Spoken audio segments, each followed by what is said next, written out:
তো এখন আমরা দেখব যে আমরা কোনো ক্যাগালের ডেটা সেট কি করে গুগল কোল্যাবে ডিরেক্ট আপলোড করতে পারি। সো আমরা প্রথমে যদি গুগল কোল্যাবে যাই, আমরা দুইভাবে আপলোড করতে পারি সাধারণত। একটা হচ্ছে যে ডিরেক্ট ক্যাগল থেকে ডাউনলোড করে তারপর ম্যানুয়ালি আপলোড করা গুগল ড্রাইভে, আর আরেকটা হচ্ছে ডিরেক্ট কমান্ড দিয়ে লিখে নিয়ে আমরা যদি ক্যাগলের নোটবুকে, গুগল কোল্যাবের নোটবুকে ক্যাগলের ডেটা সেটটা নিয়ে চলে আসি সেটা। এখন এখান থেকে নিউ নোটবুক, এখানে অলরেডি আমরা নিউ নোটবুক নিয়ে রেখেছি ক্যাগল কানেক্ট। তো এখানে আসার পর সো এইরকম ভাবে আসবে। আসার পর আমরা এখান থেকে রিনেম করে নিতে পারি, তাহলে আমাদের বোঝার ক্ষেত্রে সুবিধা হবে। এটা হচ্ছে যে ডেমো, যদি রিনেম করি এভাবে ডেমো, তাহলে কিন্তু হয়ে গেল। সো এটার পর আমাদেরকে কিছু লাইন লিখতে হবে, তাহলে আমাদের কেগলের যে ডেটা সেটটা সেটা গুগল ড্রাইভে চলে আসবে। এখন প্রথমে পিপ ইনস্টল কেগল এটা যদি দেই, তাহলে আমাদের নোটবুকটাই ক্যাগল ইনস্টল হবে। এটা হচ্ছে ফার্স্ট স্টেপ।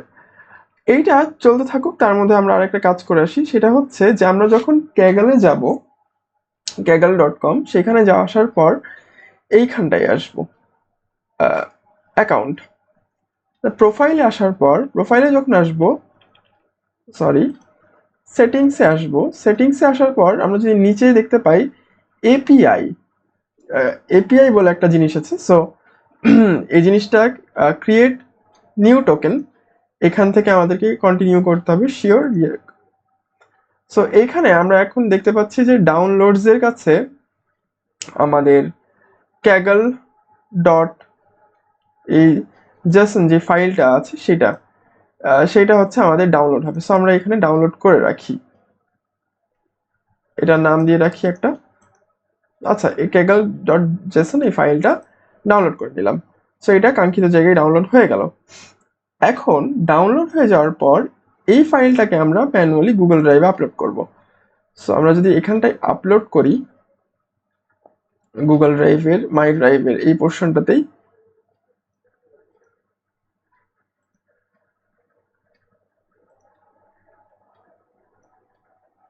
তাহলে ক্যাগল ডট জেসন এই ফাইলটা আমরা এই জায়গায় আপলোড করে ফেললাম। এখন আমাদের আপলোড করা শেষ। এখন আমরা যদি এখানে আসি, আমরা পিপ ইনস্টল দিয়ে গেছিলাম। সো পিপ ইনস্টল ক্যাগল ইনস্টল হয়ে গেল। এখন দ্বিতীয় কাজ হচ্ছে গুগল ড্রাইভের সাথে এই গুগল কোল্যাবটাকে মাউন্ট করা। সেই জন্য এই কোড দিলে মাউন্ট হয়ে যাবে। সো আমরা মাউন্ট করতে চাই, ইয়েস, কন্টিনিউ কন্টিনিউ। তো এখন আমরা দেখতে পাবো যে আমাদের গুগল কোল্যাব গুগল ড্রাইভের সাথে কানেক্ট হয়ে গেছে।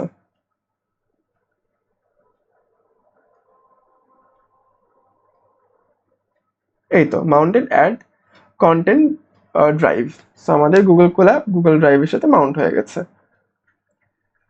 এখন যেহেতু মাউন্ট হয়ে গেছে, আমরা এখান থেকে সাইড দিয়ে দেখতে পারি যে আমাদের গুগল ড্রাইভের সাথে গুগল কোল্যাব মাউন্ট হয়ে গেছে। এখন আমরা এইটা দিয়ে ক্যাগলটাকেও মাউন্ট করার ট্রাই করব। এখন এইখানে এই কমান্ডটা কপি, সিপি দিয়ে কপি লোকেশন, তারপরে এই ক্যাগল ডট। এখন আমরা যে ক্যাগল ফাইলটা আপলোড করলাম সেইটার লোকেশন নিব। সরি, এখান থেকে না, ওই ড্রাইভে যাই। সো মাই ড্রাইভ, এই তো ক্যাগল ডট জেসন এই ফাইলটা কপি পাথ করলাম। অ্যান্ড এইখানটায় যে লোকেশন আছে সেইখানে যদি আমরা এটা পেস্ট করে দেই, তারপরে যদি এটা রান করি, তাহলে এই তো এটা রান হয়ে গেল। এখন এই chmod 600 এই কোডটা লিখতে হবে। তো আমাদের এই chmodটা স্পেসিফিক পারমিশন নেই সেখান থেকে। সো আমরা এখান থেকে এখন এটাকেও রান করব। সো রান হয়ে গেল। এখন এখন বাকি কাজ হচ্ছে ক্যাগল থেকে ডাটা সেট ডাউনলোড করতে হবে ডাটা সেটের নাম দিয়ে। এখন আমরা যে কোনো একটা ডাটা সেট যদি নেই, তাহলে কি করে বুঝবো যে ডাটা সেটের নাম কি হবে? তো এখন যদি নেই লাং ডিজিজের ডাটা সেট নিব, আমরা এখান থেকে ডেটা সেটসে গেলাম, এই ডেটা সেটই নিব। যদি নেই তাহলে আমরা একটা জিনিস দেখতে পাবো যে এখানে যে লিঙ্ক আছে kaggle.com ডেটা সেটস, তো এইখান থেকে এই পর্যন্ত আমাদের এই পোর্শনটুকু কপি করতে হবে। কম্পিটিশনের জন্য কম্পিটিশন ডেটা সেট ডাউনলোড নেমে যে এখানে ডেটা সেটের জায়গায় কম্পিটিশন, আর যেহেতু ডেটা সেট ডাউনলোড করছি সেহেতু ডেটা সেট নেমের জায়গায় নেম পেস্ট করে দিলাম। এখন এটা যদি করি তাহলে আমরা দেখতে পাচ্ছি যে আমাদের ডাউনলোড হয়ে গেল সম্পূর্ণটাই। এখন যেহেতু এইটা একটা ডাউনলোড হলো, আমরা দেখতে পাবো এখানে যে এখানে জিপ ফোল্ডার হিসেবে ডাউনলোড হয়েছে, এখানে lung disease ডট জিপ।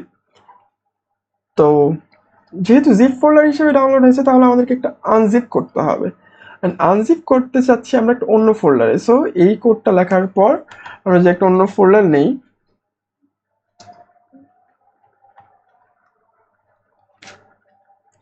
এইটা নিলাম অ্যান্ড এইটাও এখানেও লিখলাম।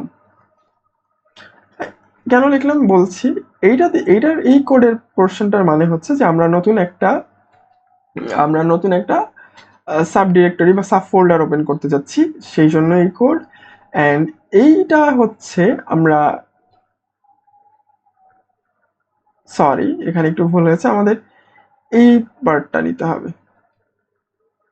সো রিনেম ফাইলে যে অল এইখানে আনজিপ যে ফোল্ডারটা আছে বেসিক্যালি এখানে লাং ডিজিজ ডট জিপ সেটা নিতে যাচ্ছি, অ্যান্ড সেইটাকে হচ্ছে আমরা এই ফোল্ডারটাতে আনজিপ করতে যাচ্ছি। তাহলে ফাইল, এক মিনিট।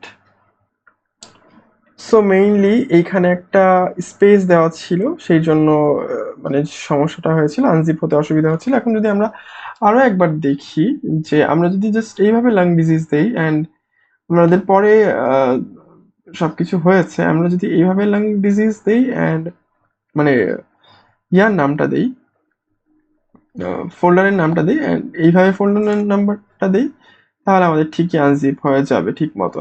সো এটাও হলো অ্যান্ড আনজিপ দিলাম, সো হয়ে গেল। এখন আমাদের সম্পূর্ণটা আনজিপ হয়ে গেছে। এখন যদি আমরা এই জায়গাটাতে রিফ্রেশ করি তাহলে আমরা দেখতে পাচ্ছি যে হ্যাঁ আমাদের এইটা হচ্ছে প্রথম ইরোরের জন্য যেই ট্রায়াল অ্যান্ড ইরোরের মধ্যে দিয়ে গেলাম সেটা, এটা হচ্ছে সেকেন্ডটা। এখন এখানে আমাদের সবকিছু চলে আসছে, যে আমরা যেভাবে কাজ করতে মানে করব বা করতে চাই সেই জিনিসগুলো এখানে আছে। অ্যান্ড আমরা পরে এইখান থেকে জিনিসপত্রগুলো নিয়ে আমরা পরে এরপর থেকে আমরা কোড লিখতে পারবো, অ্যান্ড কোড লেখার সময় এই পাথগুলোকে মেনশন করলে হয়ে যাবে, আমাদের আর কিছু করা লাগবে না। সো এটাই ছিল যে কি করে ক্যাগলের ডেটা সেটকে আমরা গুগল ড্রাইভের সাথে গুগল কোল্যাবে সাব ডিরেক্টরি বা ডিরেক্টরিতে কানেক্ট করতে পারি অ্যান্ড ফার্দার কাজ করতে পারি, যদি কিনা ম্যানুয়ালি ডাউনলোড করে আপলোড না করি তাহলে। সো এটাই ছিল। আল্লাহ হাফেজ।